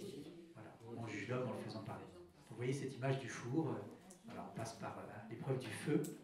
On dit ça quelquefois, d'ailleurs, c'est une expression, hein, on passe par l'épreuve du feu parce qu'on a quelque chose à faire, ou à vivre, Le pape nous dit, on ne ressort jamais le même d'une épreuve. Bon, c'est intéressant de se dire, tiens, après tout, après la pandémie, après le confinement, qu'est-ce qui a changé dans ma vie? Est-ce qu'il y a des choses qui ont changé? Bon. Il dit on ne ressort jamais le même d'une épreuve. Et il nous dit, soit on ressort meilleur, poussé vers le haut, soit, dit-il, c'est plus dur, on ressort moins bon. Parce que pendant l'épreuve, vraiment, c'est mal comporté, quoi. On voit bien. Bon. Alors à nous de choisir de sortir par le haut. Hein. Bon, c'est pas toujours facile, mais en tout cas, c'est une grâce qu'on peut demander. De ces changements, plus ou moins faciles à vivre, peut sortir du neuf, un neuf, hein, du nouveau, qu'on peut relire comme, avec la grâce de Dieu, en avoir fait quelque chose pour avancer. Ça, c'est vraiment un acte de foi, de penser qu'on peut tirer quelque chose de tout moment que l'on vit. Des moments heureux, bien sûr, mais des moments plus difficiles, on peut en faire quelque chose. Il y a une phrase de Saint Paul, je ne vous l'ai pas mis sur les feuilles, mais Saint Paul dit « Tout concourt au bien de ceux qui cherchent Dieu ». Ça ne veut pas dire que tout est bon en soi, mais je peux en faire quelque chose quand même. Quoi. Voilà. Tout peut être tremplin pour grandir. C'est plus facile à dire hein, qu'à vivre. On est bien d'accord. Hein. Mais voilà, c'est un acte de foi. Acte de foi, c'est Romains 8, 28. Hein. Voilà, je crois que tout ce que je vais vivre, avec la grâce de Dieu, je peux en faire l'occasion d'avancer spirituellement. C'est vraiment un acte de foi. Hein. Le modèle qui nous inspire, c'est bien sûr l'attitude du Christ en croix. Hein. En soi, le fait que Christ ait été condamné alors qu'il était innocent, c'est mauvais. N'appelons pas bon ce qui est mauvais. D'accord? Il a été condamné à mort, c'est mauvais. Il a été crucifié, c'est mauvais. On est bien d'accord. N'empêche que le Christ en a fait l'occasion d'un tremplin pour aimer encore davantage. Hein, il a dit, ma vie, on me la prend, mais moi je la donne. J'en fais l'occasion, hein, il n'a pas subi sa passion, il en a fait l'occasion d'aller au bout du don total de lui-même. Vous voyez, en soi, la croix est mauvaise. Hein? Mais Jésus en a fait quelque chose. Ça va, ça? C'est vraiment essentiel hein, pour nos vies. Hein? Parce qu'on marche sur des œufs quand on parle de gens qui sont dans une épreuve, dans une crise. Voilà, c'est compliqué. Hein? Mais on croit qu'avec la grâce de Dieu, on va pouvoir quand même avancer. Alors, il y a des changements qui sont imposés par la vie. Et c'est mon premier point, les changements imposés par la vie. Puis il y a d'autres changements, par contre, qu'il nous faut engager volontairement. Voilà. Les premiers changements sont les changements imposés par la vie. On n'a pas le choix, c'est comme ça. On doit faire face à un bouleversement dans notre existence. voilà, je sais pas quoi, la perte d'un proche, une maladie, un événement, je sais pas quoi, un changement de travail, choses comme ça, on n'a pas eu le choix, voilà. Vous voyez. Là, par exemple, on a sur la paroisse de Ouistreham un couple qui avançait bien tous les deux, des catéchumènes. Je me réjouissais, je disais super, ils sont là, les enfants en servant d'hôtel, etc. On dit génial. Et puis, pof, voilà, lui, il a perdu son travail. Bon, et puis du coup, il est retrouvé là, à Montpellier. Ben, je me réjouis pour Montpellier. Et je pleure pour moi, parce que je dis, zut, depuis quelques mois, on vivait un super chemin. Elle a fait son entrée en catéchuménat, etc. On dit, voilà, on est sur belle lancée. Ils prenaient leur place dans la communauté, puis voilà. Bon, mais il n'a pas le choix. Il n'a pas le choix, parce que c'est pas lui qui a choisi d'être licencié. Hein. Vous voyez. Et il a retrouvé très vite, parce que bon, voilà, il est capable. N'empêche que Montpellier, ils partent. Puis elle, du coup, elle démissionne de son travail, et puis ils partent. Voilà. C'est comme ça, les changements de la vie. Hein. Il y en a plein. On connaît hein, tous autour de nous des gens qui vivent ça, puis nous, on en vit aussi des changements qui sont imposés par la vie. Voilà, c'est comme ça. Alors, vous connaissez les fameuses phases de deuil, vous savez, hein, quand on a un événement comme ça, c'est difficile au départ, on a tendance à le nier, hein, on dit c'est pas possible, etc.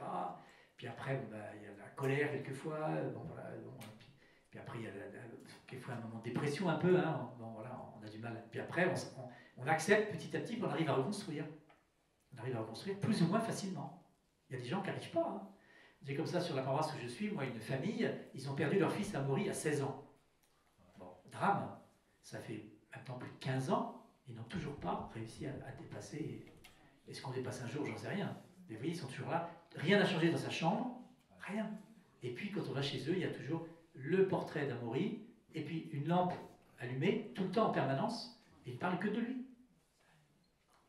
Bon, des fois, il y a des changements comme ça dans la vie, on n'arrive pas. C'est compliqué. Hein. Et puis, des fois, on dit, il y a des gens, hein, ce qu'on appelle la résilience, il y a des gens qui ont la capacité de reconstruire, hein, en étant plus ou moins aussi aidés, etc. Voilà. Chacun est différent. Hein.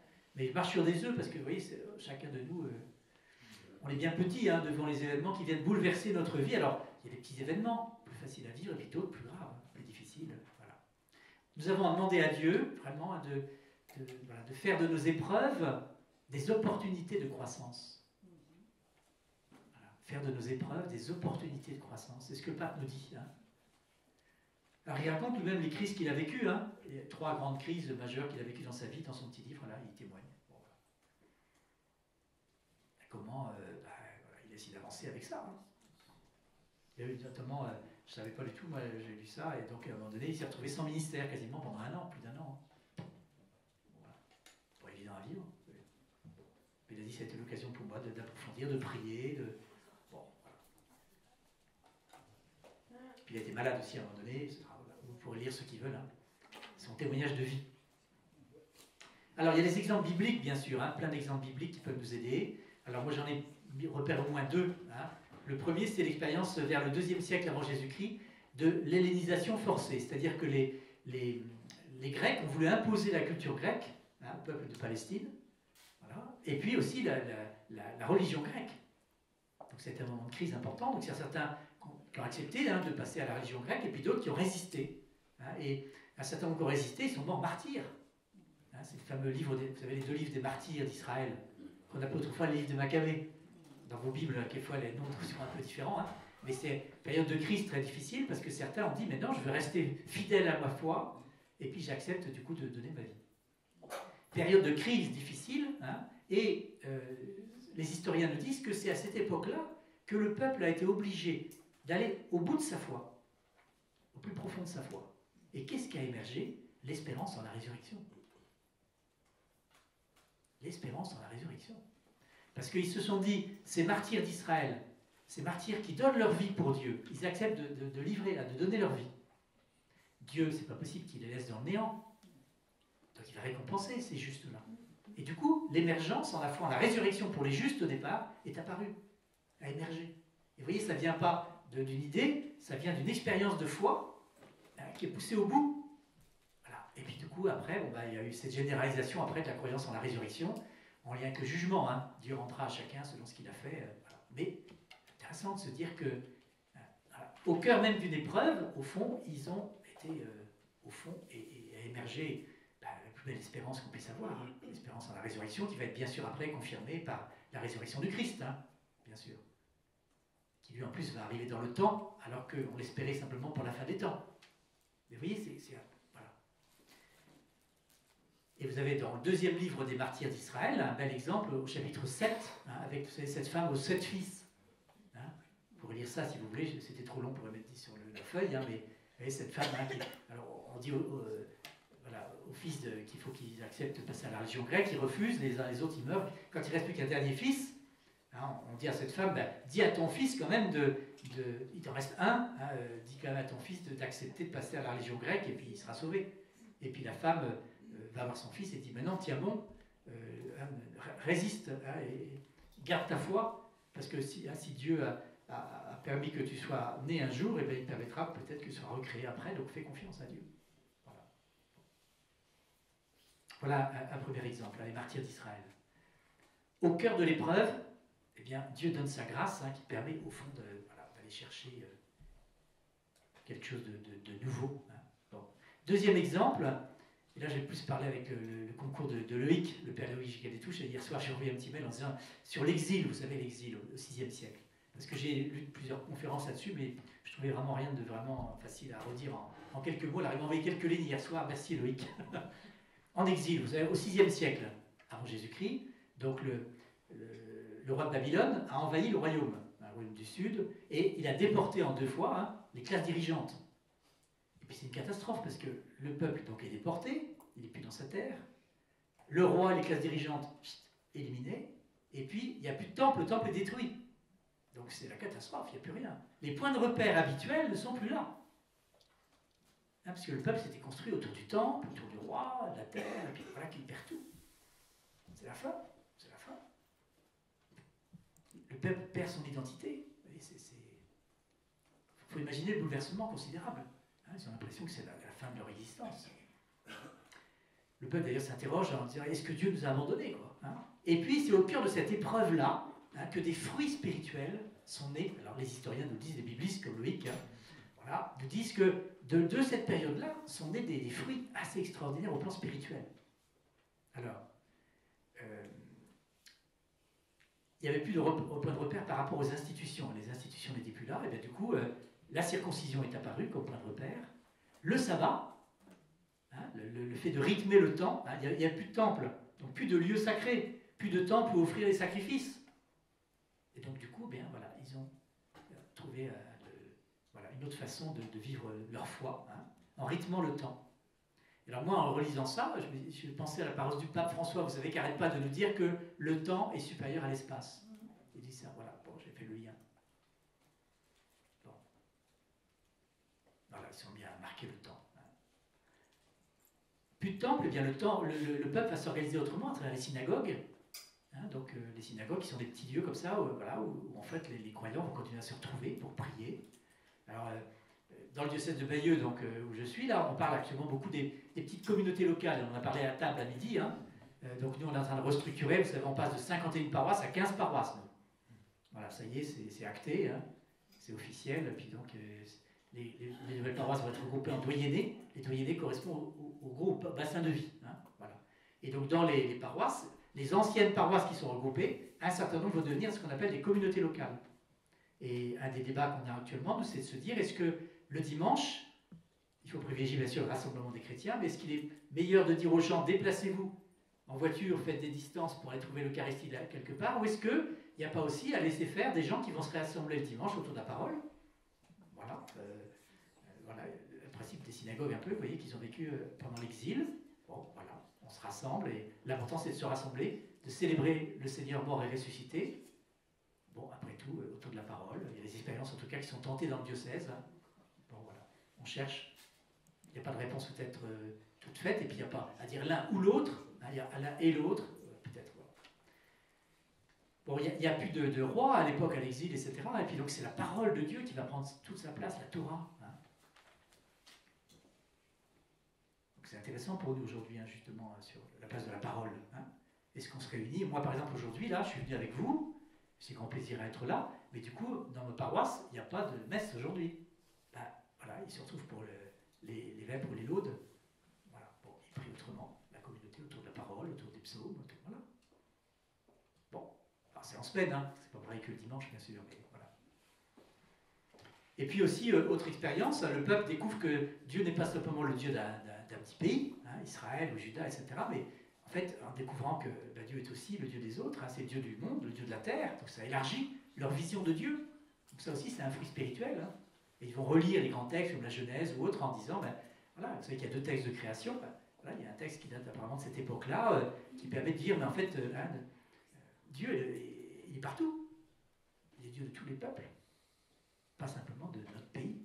Vous voyez, bon, donc, en fait, voilà, donc c'est assez extraordinaire de se dire que dans une période où a priori tout était foutu, hein, voilà, c'est plus rien, eh bien, voilà, là, ils ont réussi, avec la grâce de Dieu, à ce que germent hein, et grandissent au fond des points forts de la foi qui vont servir dans les siècles après, jusqu'à aujourd'hui. On bénéficie hein, de cet approfondissement de la foi qui a été vécu dans une période d'épreuve.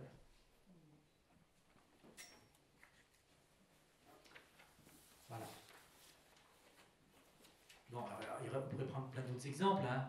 Je pensais aussi, moi, dans l'évangile, à Simon de Cyrène, vous savez, quand Jésus monte vers le calvaire, là, bon, il est très fatigué déjà, il a été bien diminué au niveau de ses forces, hein, voilà, parce qu'il a vécu avant, hein, la flagellation, etc. Et donc il n'a même pas la force de porter sa croix. Hein, bon.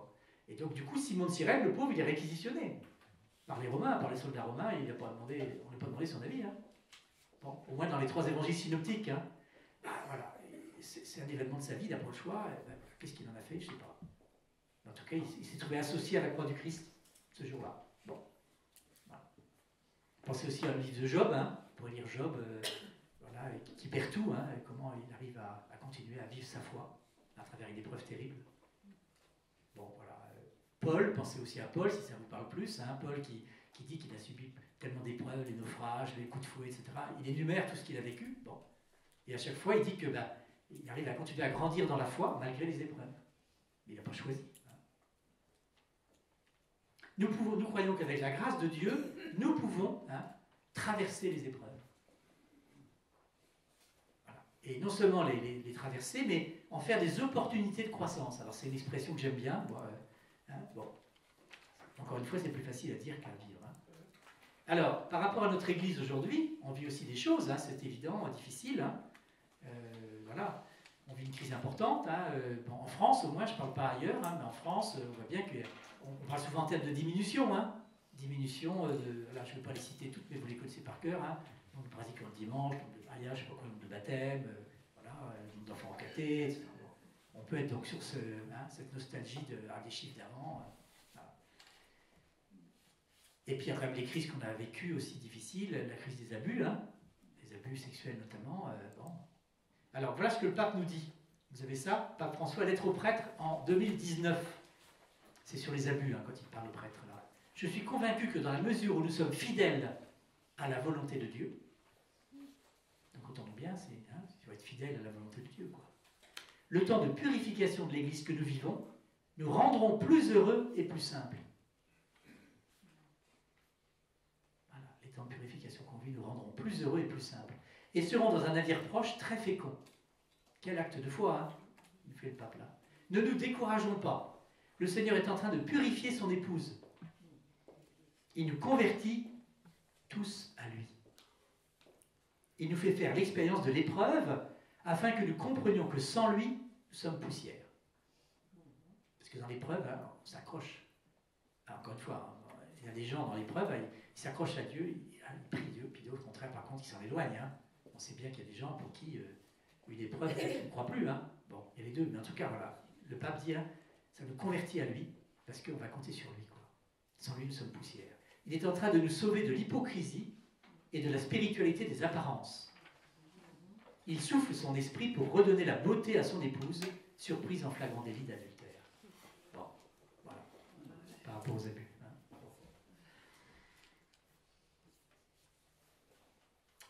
Je pense que plusieurs d'entre vous, vous êtes allés au congrès mission, non? Peut-être, moi j'y suis allé, etc., plusieurs fois, là.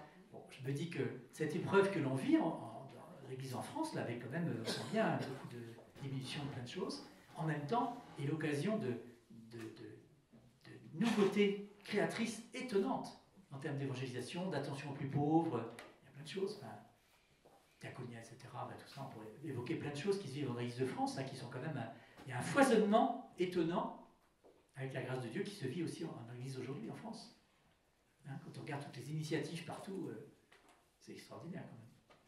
Donc je me dis, l'Esprit Saint est bien à l'œuvre, hein, à travers un moment d'épreuve. Il faut reconnaître que c'est une épreuve, hein, de voir tout ce qu'on connaissait avant qui tombe. Voilà. Qui marche moins bien en tout cas, on voit bien comment on va faire demain.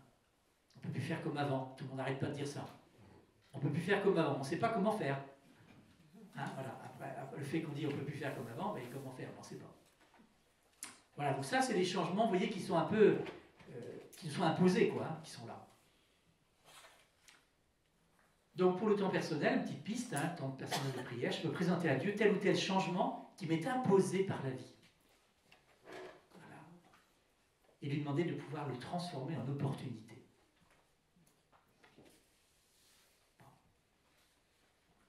Voilà. Il n'y a que moi qui peux demander cette grâce et le vivre, hein, parce que c'est pas l'autre qui peut me dire bah, écoute, quelle chance t'as envie qui t'arrive, ouais, quelle chance. Bah, non, pas quelle chance. Non. Voilà.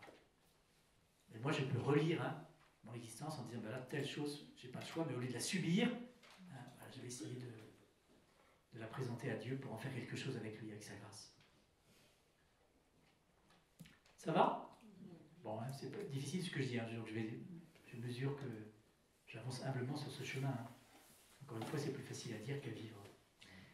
Deuxième point, les changements qu'il nous faut engager volontairement. Ah, vous êtes dans la transformation pastorale, je crois, dans votre diocèse, non? C'est ça?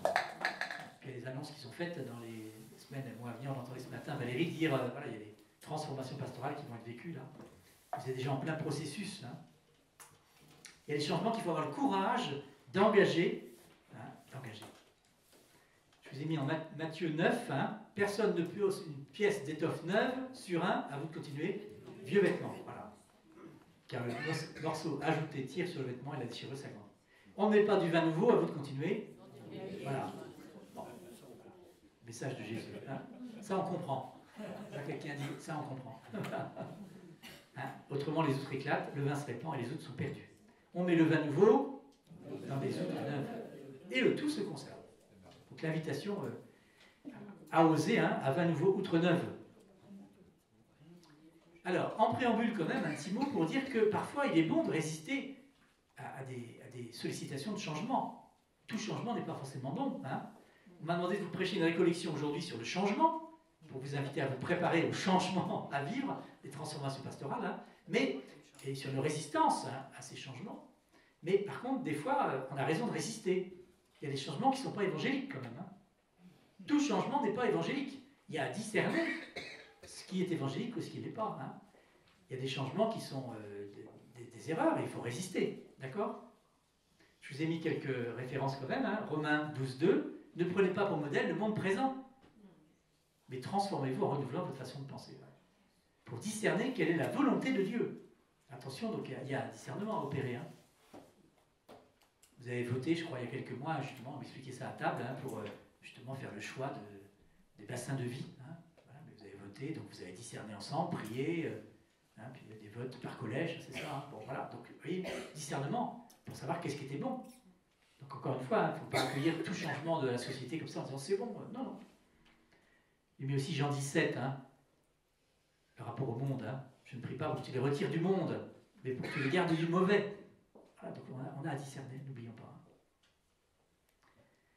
Ceci dit, ce qui m'est demandé, c'est de parler des changements qu'on a à engager, hein, et qui sont bons, on pense être bons en tout cas, et puis nos résistances à ces changements. Donc je reste là-dessus. Mais c'était bon peut-être d'avoir ces quelques mots de préambule. Le grand changement pour le peuple de la Bible, c'est quand il est sorti d'Égypte. Ils auraient pu rester en esclavage en Égypte. Ah, ils auraient pu rester dans leur situation d'esclave, dire bon, c'est comme ça, c'est difficile, mais on reste comme ça. Au moins, on a des concombres à manger, hein, voilà. Bon. Mais ils ont décidé de sortir, hein, avec Moïse, hein, ils ont décidé de sortir de l'esclavage pour aller vers la terre promise. Ça, c'est un choix volontaire. Ils auraient pu ne pas partir. Hein. Voilà. Le grand changement pour les disciples de Jésus, c'est quand ils ont suivi Jésus. Quand Jésus dit « Venez à ma suite hein, », venez à ma suite. Hein. Vous avez ça, Matthieu 4, 19, 20. Ils auraient pu dire « Ben non, merci. Hein. Venez à ma suite, je vous ferai pécheur d'hommes. » On lui dit aussitôt, laissant leur filet, à vous de poursuivre, de suivre. Voilà. C'est un choix. C'est un choix qu'ils ont fait. Hein. Ça n'a pas été imposé. Jésus ne les a pas contraints. Dans notre Église, donc, on essaie d'opérer des changements qui nous semblent nécessaires. Et on est tous là, je crois, dans tout le diocèse à peu près. On est tous en train de se dire quel changement opérer. Quelle est cette transformation pastorale qu'il nous faut vivre. Nous, en fait, dans le diocèse de Bayeux, là, on est en train de passer de 51 paroisses à 15 paroisses. C'est acté, ça y est, c'est acté. Elles seront officiellement déclarées canoniquement au mois de juin, mais c'est acté, c'est fait. Les découpages sont faits, ça y est. De 51 à 15. Pas rien quand même, ça. Bon, voilà. Et tout le débat, c'est les anciennes paroisses, qu'est-ce qu'elles deviennent? Est-ce qu'elles vont devenir des communautés locales? Peut-être pas tous. Et qu'est-ce qu'on appelle une communauté locale? Vaste sujet. Gros débat en ce moment chez nous. Et à midi, on en parlait à table. Et voilà, qu'est-ce qu'une communauté locale? Bon. Et oui, voilà. Mais c'est... Alors, on est suivi, nous, par une coach de Talentéo et d'Alpha, etc., qui s'appelle de Boissière, je ne sais pas comment, Anne-France de Boissière, voilà. Et qui nous dit que c'est bien d'avoir le courage d'essayer. On n'est pas sûr de savoir où on va, mais au moins on essaie de se transformer, quoi, vous voyez, et de ne pas l'attendre simplement. L'attentisme dit c'est pas bon. Vous avez raison d'essayer. Après, on essaye, on patauge un peu, on hésite, etc. Mais voilà, c'est bien d'essayer d'avancer, d'oser les transformations qui nous semblent nécessaires, plutôt que d'être, vous voyez, dans l'attente en disant on verra bien. Après, voilà, on ne peut pas laisser comme ça. L'immobilisme, c'est pas bon. C'est une tentation, l'immobilisme. C'est une vraie tentation. Alors ça m'amène justement à parler des résistances au changement. Alors c'est en bas de la page 1. Il faut tourner la page surtout. Voilà. Nos résistances au changement. Alors, j'en ai repéré quelques-unes avec le pape François, bien sûr, qui nous y aide. Les résistances au changement. Il y en a plein, il faut reconnaître. La première, que développe aussi le frère John de Thésée, c'est la difficulté à sortir de notre zone de confort. C'est pas un peu péjoratif, mais le confort, voilà, c'est la difficulté qu'on a à sortir de nos habitudes, de nos manières habituelles de penser. On a toujours fait comme ça. Ben oui, on a toujours fait comme ça, on a été un peu formaté comme ça. Et puis donc, voilà. Le frère John, il nous dit, la zone de confort, ce sont nos connaissances, nos habitudes, qui dirigent notre comportement habituel. Voilà, nos connaissances, nos habitudes. Et qui nous donnent l'impression de maîtriser notre vie, notre environnement. Voilà, on a besoin de sécurité, humainement, il faut le reconnaître. On a besoin de sécurité. Et donc, sans arrêt, on refabrique des zones de confort. Alors, c'est pas péjoratif, encore une fois, c'est nécessaire dans la vie. On a besoin. Le matin, quand on se lève, on n'est pas en train de demander est-ce que je me brosse les dents, est-ce que je mange. Il y a des habitudes de vie qui font que, on se lève, on a nos rites. Nos rites pour le matin, c'est nécessaire. Nos habitudes. Alors le frère John continue en disant, comme la vie est infiniment plus vaste que la compréhension que nous en avons, notre zone de confort implique forcément une limitation du réel. Voilà. On limite le réel à... Et ce réel tend infailliblement à nous déranger un jour ou l'autre, faire irruption de notre existence en mettant en question justement ces acquis qu'on avait, qui nous permettaient de trouver une stabilité pour la vie. Voilà. Et donc, ben voilà. On a une difficulté à sortir, c'est humain, une difficulté à sortir de notre zone de confort. Ça n'a rien de... C'est pas le péché, etc. C'est voilà, une difficulté psychologique, humaine, normale. Donc le frère John dit la conversion nous appelle à quitter notre zone de confort pour aller vers l'inconnu, mais heureusement pour nous, notre sécurité, c'est le Christ. Notre zone de confort, c'est le Christ. Je serai avec vous, je suis avec vous tous les jours. Oui. Ma sécurité, elle est en Dieu. Alors l'exemple biblique que prend le pape François, c'est la parabole du bon samaritain. Je vous ai mis seulement la référence, parce qu'on ne pouvait pas non plus tout mettre, donc c'était un peu long. Il dit, lorsque le lévite et le prêtre, vous savez, passent à côté de cet homme qui est blessé, on ne sait pas trop s'il est mort ou pas, il est dans le fossé, ils opèrent ce que le pape appelle une retraite fonctionnelle, c'est-à-dire qu'ils essaient de préserver leur place, leur rôle. Et il faut qu'ils aillent au temple, et s'ils se mettent à toucher un mort, ils seront impurs, ils ne pourront plus faire le travail au temple qui est prévu. Donc ça va les déstabiliser aussi peut-être leur entourage, etc. Donc voilà, donc ils restent dans leur zone de confort en disant, vous voyez, c'est pas forcément la mauvaise volonté, c'est qu'ils disent, non, attendez, moi j'ai un service au temple, faut que je l'assure, donc je peux pas. Voilà. Ils ne pourront plus assurer leur service au temple s'ils vont vers cet homme, dont ils ne savent pas s'il est mort ou blessé, vous voyez. A l'inverse, dit le pape, le samaritain accepte de se jeter dans cette situation qui se présente à lui, en sachant que ça va forcément impacter son avenir. Il allait quelque part, certainement, et puis voilà, voilà. Bon. Le pape François, il appelle ça « prendre la croix et l'étreindre ». Voilà l'expression, « prendre la croix et l'étreindre ». Alors, je vous ai mis un petit passage.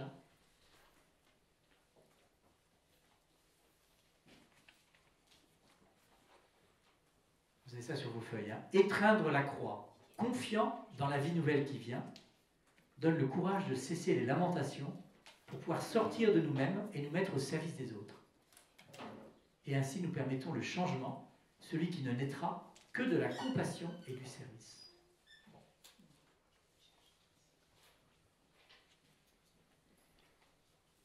Et le pape fait un beau parallèle avec tous les soignants, parce qu'évidemment il écrit juste après le confinement, un beau parallèle avec tous les soignants qui sont occupés des gens atteints de la Covid, en prenant le risque de contacter eux-mêmes la maladie. On sait qu'un certain nombre de soignants sont morts. Et donc je vous ai mis tout un passage du pape François. Durant le confinement, j'ai souvent prié pour ceux qui ont cherché par tous les moyens à sauver la vie des autres. Je ne veux pas dire qu'ils étaient négligents ou imprudents, mais ils ne cherchaient pas la mort, faisaient de leur mieux pour l'éviter. Même si parfois ils ne le pouvaient pas parce qu'ils n'avaient pas la protection adéquate. Mais ils ne choisissaient pas de sauver leur propre vie plutôt que celle des autres. Tant d'infirmières, de médecins, de soignants ont payé ce prix de l'amour, ainsi que des prêtres, des religieux, des gens ordinaires, dont la vocation est le service. Nous garderons leur mémoire. Leur choix témoignait d'une croyance, il vaut mieux mourir après une courte vie au service des autres qu'après une longue vie passée à résister à cet appel. Voilà. C'est pourquoi dans de nombreux pays, des gens pleins de gratitude et d'admiration sont mis sur le pas de leur porte pour les applaudir. Rappelez-vous, on applaudissait les soignants. Ce sont les saints ordinaires. Ils ont réveillé quelque chose d'important dans nos cœurs. Ils sont les anticorps du virus de l'indifférence. Ils nous rappellent que notre vie est un don et que nous grandissons en donnant de nous-mêmes. Non en nous préservant, mais en nous dévouant tout entier dans le service. C'est très beau, ce qu'il dit là. Les saints ordinaires. Les anticorps du virus de l'indifférence. Alors le frère John, dans son petit livre, cite un certain nombre d'appels de Dieu bibliques. Quand Dieu dit à Abraham, quitte ton pays, Genèse 12, vous avez ça sous les yeux, quitte ton pays, ta parenté, la maison de ton père, à vous de continuer. Voilà. Il ne savait pas où il allait, si c'était que Dieu allait l'accompagner, mais sinon, chapeau. Jésus, dans l'évangile de Matthieu, à vous de lire, les renards, les terriers.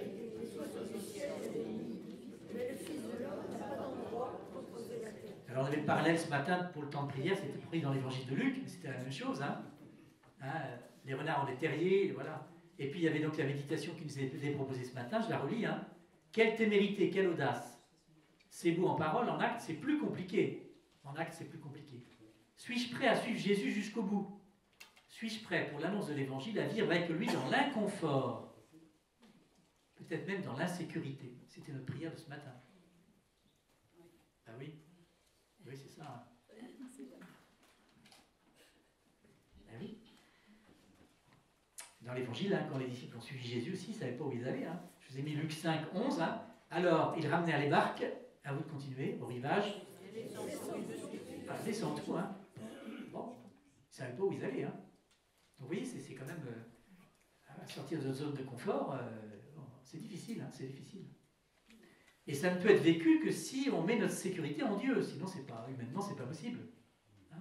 Bon.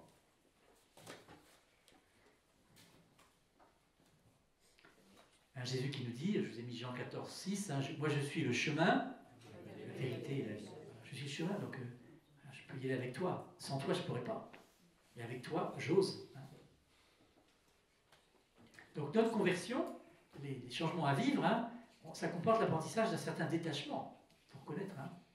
Non pas au sens où on minimiserait l'importance des gens qui nous entourent, des choses dont on a besoin pour vivre, mais en disant, je les mets au service de Dieu, quoi. Je les mets au service de Dieu. Et en reconnaissant qu'on a des peurs, c'est normal, des peurs qui nous habitent, c'est humain. Peur de l'inconnu, peur de sortir de ce qu'on connaît. C'est difficile, c'est vrai, c'est un sentiment humain normal. Et alors parfois, c'est les épreuves dans nos existences qui, justement, nous aident quelque part à nous détacher, parce qu'on perd telle chose, on dit, tant pis, je ne l'ai plus. Bon, moi, il y a un an, c'est une petite anecdote, mais il y a un an, j'avais une pièce débarras, vous savez, j'habite à Douvres, avec d'autres prêtres, puis il y a une pièce où voilà, j'avais entassé pas mal de choses depuis pas mal d'années. Et puis il y a quelques mois, enfin voilà, donc le vicaire général arrive à Douvres, et puis en fait ils ont refait des travaux dans cette partie des bâtiments, et puis il m'a demandé de libérer la pièce en disant ben non, voilà, il y a besoin. Oh, moi j'ai dit d'accord.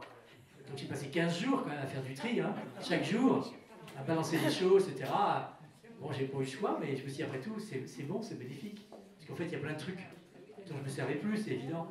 Puis j'ai rencontré un militaire qui est à la retraite, là sur Douvres, il m'a dit, ouais, dans ma carrière de militaire, quand un truc ne servait pas pendant 2 ans, je le balançais. Alors j'ai dit, bah du coup, j'ai plus grand chose. Et vous voyez, c'est quand même, il y a des moments où on est un peu poussé quoi, par les événements. Ça vous oblige à lâcher telle chose. Voilà. Bon. Ah oui, il faut bien. Et puis maintenant, finalement, l'évêque m'a fait comprendre que dans quelques mois, sans doute, j'allais changer de paroisse. Ça fait 9 ans que je suis à Ouistreham. Il m'a dit qu'il fallait que je m'attende à bouger. Je me suis dit, après tout, c'est déjà ça de gagner. J'ai déjà libéré au moins une pièce. Mais bon, voilà. Alors le frère John, il insiste beaucoup sur la pratique de la prière. La prière qui est un moment essentiel pour nous permettre justement de nous accrocher au Christ, quoi. De nous accrocher au Christ et du coup de nous détacher un peu du reste. La prière qui nous place consciemment en présence de Dieu. Donc le Seigneur, c'est toi qui es ma sécurité, c'est toi qui es ma zone de confort. Je vous ai mis 2 Corinthiens 5,15. Car le Christ est mort pour tous, afin que les vivants, à vous de continuer, mais sur lui. Voilà, qu'on n'ait plus notre vie centrée sur nous-mêmes, mais sur lui. Voilà. Et la prière, elle nous aide à ça, hein, parce qu'on se centre sur le Christ. On a en quelque sorte à dire à lâcher prise, hein, et la prière est ce moment où justement on lâche prise, on dit Seigneur, voilà, sois ma sécurité. La prière est aussi ce moment où nous acquérons ce que la Bible appelle la sagesse. Hein. C'est-à-dire cette orientation vers une vie qui est bonne. Donc, quels sont les choix à faire quoi, hein. Je vous ai mis Philippiens 1, 9, 10. Hein. Dans ma prière, dit Paul, je demande que votre amour vous fasse progresser. Voilà, de plus en plus. Progresser. Hein. Donc, dans la prière s'opère certaines décantations hein, par rapport à notre existence. Ça se décante. On dit, tiens, voilà, qu'est-ce qui est essentiel. Vous connaissez tous l'histoire des gros cailloux, vous savez. Quels sont les gros cailloux que je mets dans mon bocal? La prière est ce moment où je me pose et je reviens à me dire, mais quels sont mes gros cailloux, Seigneur? Le frère John, d'ailleurs, dans son petit livre, il cite un certain nombre de fausses conceptions de Dieu. Hein, et petit à petit, le Seigneur nous purifie hein, notre vision de Dieu, quoi, petit à petit. Et il témoigne d'ailleurs dans son petit livre hein, de cette liberté, cette joie hein, inouïe quand justement on lâche un peu nos fausses sécurités. Alors pour le temps personnel, quelques pistes vous avez sous les yeux. Donc, vous pouvez relire Genèse 12, Luc 5 ou Philippiens 1, ça dépend quelle phrase vous touche. Hein. Et puis dans la prière, hein, je peux redire ma confiance en Dieu, lui demander d'être encore davantage ma zone de confort. C'est toi Seigneur ma zone de confort. Je peux présenter à Dieu dans la prière tel ou tel attachement que j'ai et dont j'ai l'impression qu'il me freine dans mon chemin à la suite du Christ. Je sens que là, cet attachement-là me gêne, me freine. Hein. Ou bien je peux présenter à Dieu dans la prière tel ou tel discernement que j'ai opéré en vue d'un prochain pas que j'ai à faire dans mon chemin spirituel. Voilà. Bon. Oui, des pistes possibles. Deuxième frein, la nostalgie du passé. Ah, on a toujours fait comme ça. Ah, c'était mieux avant. C'était mieux avant. Ah oui, c'était mieux avant parce qu'on connaissait avant. On pense que c'était mieux. Bon. Le peuple dans le désert, hein, vous savez, quand il est dans le désert, il n'arrive pas à manger comme il faudrait, etc., comme il conviendrait, il n'arrive pas à boire comme il voudrait, etc. Et du coup, il regrette son ancien mode de vie. On était esclaves, d'accord, mais on mangeait et on buvait correctement, etc. Voilà, hein. Je vous ai mis ça, Nombre, chapitre 14. Hein. Tous les fils d'Israël récriminèrent contre Moïse et Aaron. Hein. Ah, si nous étions morts au pays d'Égypte. Hein. Pourquoi le Seigneur nous conduit-il vers ce pays? Verset 3b, hein. Ne serait-il pas mieux pour nous, à vous de continuer, de retourner en Égypte? Voilà. Ah oui. Ah ouais, c'était mieux le passé quand même. Alors je vous ai mis en contrepoint l'Ecclésiaste. Hein. Ne dis pas d'où vient que les jours d'autrefois étaient meilleurs que ceux d'aujourd'hui. Ne dis pas ça. C'est pas vrai. Chaque époque, hein, bah Dieu est là et on a vu des grâces aujourd'hui comme hier, une situation différente. Dieu nous invite à regarder vers le neuf qu'il veut faire et non pas à se retourner vers le passé. Alors, justement, ce matin, hein, on avait, c'était très bien, on avait quiconque met la main à la charrue, puis regarde en arrière, n'est pas fait pour le royaume. C'est clair, hein? Et alors, on avait la prière qui était proposée ce matin, hein, donne-moi de rejeter toute nostalgie en pensant qu'hier, c'était mieux. On a prié ce matin avec ça. Hein. Ah ben oui. Voilà. Donc là, j'en dis pas plus, mais hein, quand même, bon, voilà. Après, il y a les peurs, toutes les peurs. Hein, les peurs liées au changement. On est habité par des peurs. Hein. Le pape nous dit, il n'y a pas de honte à trembler un peu. C'est normal. C'est partie de la vie humaine, ça. L'important, c'est d'avancer quand même avec la peur. Que la peur ne nous paralyse pas. Oui, Seigneur, j'ai peur, mais j'avance quand même. J'avance avec la peur. Ça peut être la peur de l'inconnu. Hein. Nous quittons une rive qu'on connaissait, on est en train de traverser vers une autre rive qu'on ne connaît pas encore. Ah ben, de quoi seront faites les paroles demain dans le diocèse de C? Ah ben, je ne sais pas. Nous avons donc à entendre hein, la parole du Seigneur qui dit « Je serai là demain ». Je vous ai mis Josué 1,9. Hein. Dieu dit « Sois fort et courageux, ne crains pas, ne t'effraie pas, à vous de continuer. » Partout où tu iras. Partout où tu iras. Voilà, donc, ben oui, tu seras là. Hein, au Proverbe 3, 5, 6, de tout ton cœur, fais confiance au Seigneur, ne t'appuie pas sur ton intelligence, reconnais-le, à vous de continuer. Voilà, où que tu ailles. Un acte de foi, hein. Tu seras là. J'ai fait l'expérience que tu étais là hier avec moi, Seigneur. Aujourd'hui, je crois que tu es là. Demain, tu seras là. Demain, tu seras là. Donc, la peur de l'inconnu.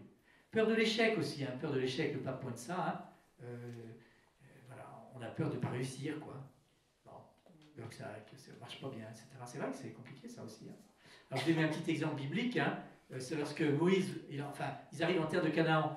Et puis Moïse envoie quand même 12 personnes pour voir un peu comment est l'état du pays. Il revient en disant c'est super, il y a à manger, il y a tout ce qu'il faut, etc. C'est un pays ruisselant de miel et de lait, etc. Très bien. Il y a des grappes de raisin, il y a plein de choses. Mais oh là, les habitants, ils nous font peur. Et il y en a 10 sur les 12 qui disent il ne faut pas y aller, c'est risqué. C'est risqué.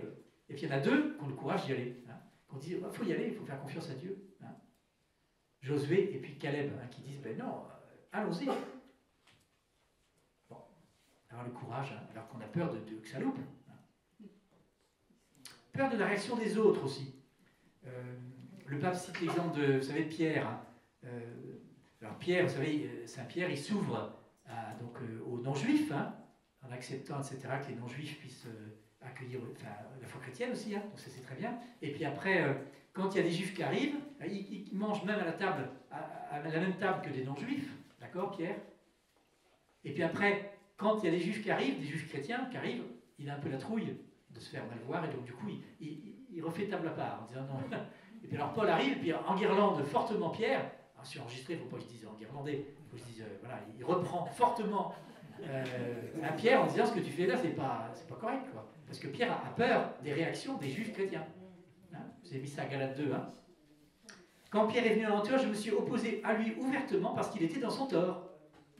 En effet, avant l'arrivée de quelques personnes de l'entourage de Jacques, donc des juifs chrétiens, Pierre prenait ses repas avec les fidèles d'origine païenne, donc les chrétiens non juifs. Mais après leur arrivée, il prit l'habitude de se retirer et de se tenir à l'écart, par crainte de ceux qui étaient d'origine juive. Voilà. Bon ben, Paul dit, t'as pas à avoir peur de la réaction des autres. Bon. Et alors après, bon, le gros point quand même, c'est notre péché, hein, bien sûr. Hein. On résiste au changement à cause de notre péché. Voilà, le grand péché quand même que nous avons tous, je pense, moi en tout cas que j'ai, dans le diocèse de Bayeux, je pense qu'on est plusieurs à l'avoir, vous ici peut-être pas, le diocèse de C, vous échappez à ça, mais c'est voilà, garder la maîtrise de notre vie, quoi. Hein. Je veux être maître à bord, je ne veux pas laisser à Dieu le manche. Hein. Dans le parcours alpha, comme ça, il y a des soirées, des parcours alpha, où par exemple, vous savez quelqu'un dans une voiture qui veut bien faire monter le bon Dieu. Alors, il y a ceux qui ne font pas monter le bon Dieu du tout, ils laissent sur la route. Il y a ceux qui le mettent dans le coffre, ça il n'est pas gênant. Il y a ceux qui le mettent sur la banquette arrière. Bon, on peut causer un peu, mais il y a marqué interdiction de parler au chauffeur. On est tranquille. Puis il y a ceux qui le mettent quand même sur le passager avant. C'est déjà mieux. Copilote, c'est encore mieux. Donc là, copilote, tu m'indiques la direction, mais c'est moi qui tiens le volant. Et puis il y a ceux qui acceptent de lui laisser le volant. Alors ça, c'est... Dans notre vie, on est toujours... on passe de l'un à l'autre. Hein. Vous voyez, la difficulté, c'est de laisser le volant, dire à Dieu, bah écoute, c'est toi qui toi qui, bon, à travers moi, mais je veux te laisser le volant, c'est toi qui m'indique la direction à suivre. C'est plus dur, ça. Puis il y a aussi plein d'autres péchés, le péché de l'avoir. Par exemple, je vous ai mis le passage de Luc 18 avec le jeune homme riche. Bon, il a envie de suivre, mais en même temps, quand Jésus lui dit donne tous tes biens, va vendre tout ce que tu as, on le dit, reparti tout triste, il n'est pas prêt à lâcher son avoir. Sa sécurité, il l'a mise dans son avoir. Bah ouais, on a besoin aussi quand même de choses pour vivre, mais voilà. Le pape François aussi pointe 3 grands freins, ce qu'il appelle le narcissisme, le découragement et le pessimisme. Le narcissisme, c'est le fait de se centrer sur soi. Voilà, je suis centré sur moi. Vous connaissez l'histoire de Narcisse, il voit une flaque d'eau, il voit son image, il est béat devant son image et il en meurt parce qu'il n'arrête pas de bouger, il reste là, immobile devant son image. Bon. Le découragement, le pape pointe ça en disant se plaindre en fait de putain, bon, tout ce qui va pas bien. C'est vrai qu'on peut se plaindre de plein de choses. Voilà, découragement, la tristesse, on dit oh ben non, on n'y arrivera jamais de toute façon. Aquabon, vous savez, l'aquabonite, la maladie, l'aquabonite. Et puis le pessimisme, le pape pointe le pessimisme, c'est voilà, on ferme la porte sur l'avenir, quoi. 3 attitudes, nous dit-il, qui nous bloquent, nous paralysent, nous empêchent d'avancer. Et comme remède, il dit, concentrons-nous sur les petites actions, toutes petites actions qu'on peut faire chaque jour. Qu'est-ce que je peux faire aujourd'hui? Petite action. Pour avancer.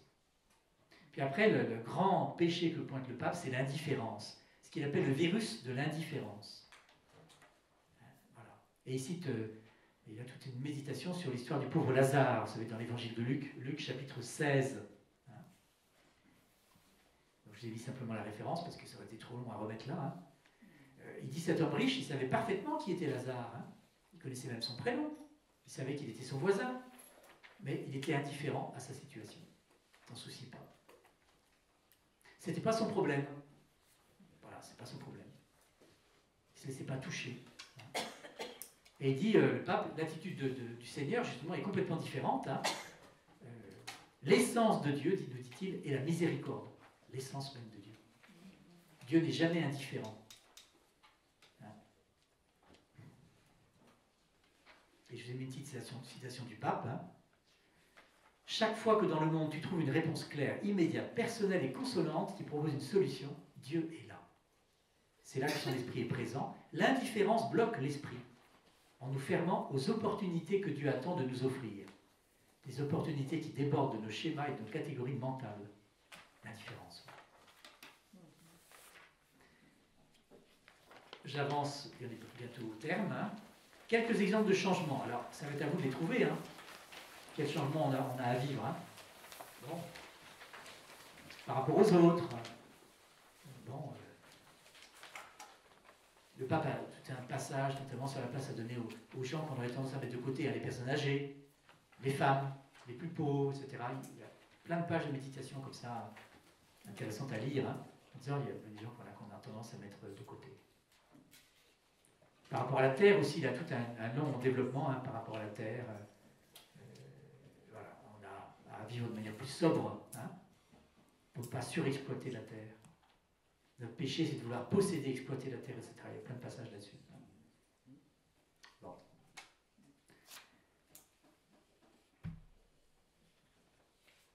Le moment favorable, c'est mon point 5. Les temps de crise sont des opportunités pour changer. Et le pape nous propose dans son petit livre 2 exemples. L'exemple de Saint Paul, Saint Paul, voilà, et puis l'exemple du roi David. Bon. Saint Paul qui a vécu une période de crise difficile, quand il a été rejoint par le Christ, il s'est retrouvé aveugle pendant plusieurs jours quand même. Et puis, voilà, du coup, il a jeûné, et puis ça a été un moment de crise. Voilà, il a choisi du coup de vivre ça spirituellement, en s'interrogeant sur qu'est-ce que Dieu veut de moi. Et puis, donc, il s'est laissé purifier, et il a découvert du coup son identité profonde, manifestée d'ailleurs par son changement de nom, nous dit le pape. Il est passé de Saul à Paul. Voilà, qui manifeste que Dieu l'appelle par son nom, un nom profond. Voilà, il s'est laissé purifier par le Seigneur. Bon, puis le roi David, il prend aussi des exemples je passe sur le roi David. Et donc le pape nous dit, voilà, vivons les moments de crise, comme voilà, des occasions de nous dire, mais Seigneur, qu'est-ce que tu veux comme changement? Qu'est-ce que tu veux comme changement? Et nous avons à le vivre en Église, c'est mon dernier point. Alors, je vais quand même, il y avait un petit... voilà. Je l'ai mis pour le temps personnel, j'ai oublié de vous lire ça, en haut de la page 4. Hein. Je repère mes résistances au changement, mes peurs, voilà, mon péché, je présente ça à Dieu. Hein. Ce que je peux repérer comme peur, comme péché. Alors en Église, pour finir en Église, c'est heureux qu'on soit en récollection tous ensemble en Église. Hein. On a besoin de se relier aux autres. Le pape insiste beaucoup là-dessus. Hein. Tout seul, on ne peut pas grand-chose. Mais avec les autres, on peut avancer. Humblement, tous ensemble. Hein. Nous avons avancé ensemble. Alors, il développe déjà beaucoup la notion de synodalité, hein, que depuis, on a beaucoup développé. Hein. Depuis 2 ans, il insiste beaucoup avec la démarche qu'on a vécue, hein, de synodalité. Mais déjà en 2020, c'était déjà bien présent. Hein. Voilà. Ensemble, nous pouvons avancer.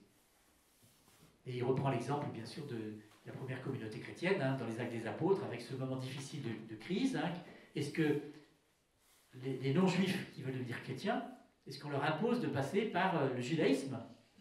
Ou est-ce qu'on leur permet de devenir chrétiens sans passer par ce qui est exigé des juifs? Hein, et il dit, c'est une grande crise, et elle a été dépassée parce qu'ils sont réunis en concile, le premier concile de Jérusalem, etc. Voilà. C'est ensemble qu'on peut avancer. Et il prend l'exemple opposé de Caïn et de Abel, vous savez. Je vous ai mis ça en Genèse 4. Hein. Où est ton frère Abel? Caïn répond, je ne sais pas. Est-ce que je suis moi le gardien de mon frère? Il répond donc, si. Oui, justement, je suis le gardien de mon frère. On avance ensemble. Et à l'inverse, hein, Exode 3, vous avez ça sous les yeux. L'attitude de Dieu, hein, c'est, j'ai vu la misère de mon peuple qui est en Égypte. J'ai entendu ses cris sous les coudes. Oui, je connais ses souffrances. Je suis descendu pour le délivrer. Voilà, nous avons à vivre une attitude qui s'inspire de l'attitude de Dieu, hein, qui, voilà. Et le pape dit, quand on est ensemble et qu'on demande l'Esprit Saint, eh bien, souvent il fait jaillir, hein, des solutions auxquelles on n'avait pas pensé. Hein, voilà. On a eu un très bel exemple dans les Bréville l'Orgueilleuse, qui est une des... On était avant, donc plusieurs paroisses qui étaient endoctrinées, on fonctionnait endoctriné.